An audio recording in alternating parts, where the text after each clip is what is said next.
Dear brothers and sisters, we all know that during the public life of Jesus, just 3 years, Jesus performed a number of miracles in the towns, villages, places where he visited, all those who wanted to be healed.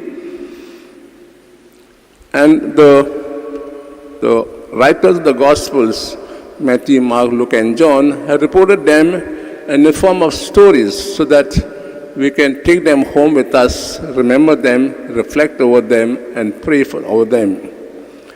One of the best stories which I know, reported by the evangelist, is the one we heard today. Story of the man who was paralyzed. And in this miracle story, there is also a pronouncement. You heard Jesus saying, the Son of Man has power, authority to forgive sins.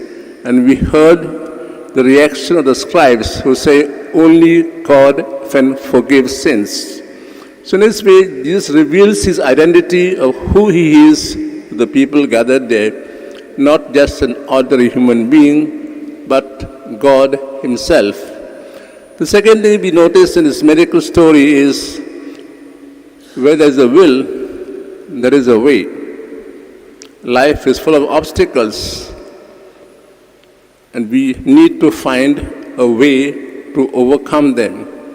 Here we saw those 4 men carrying the paralyzed man. There was an obstacle there. They could not take the paralyzed man to Jesus for healing. And yet, they found a way.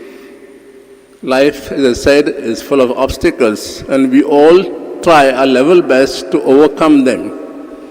But when we try to live our faith, we find obstacles. Do we compromise, or do we take courage to overcome them, believing that God is with us? He struggles with us, he fights with us, he accompanies us in all our struggles. So we pray today to give us that grace, and when we are faced with obstacles in living our faith of love and compassion and forgiveness and sympathy, because of our pride, selfishness, and so on, we will find a way to live to our Christian faith and thus be witnesses in the world we live in.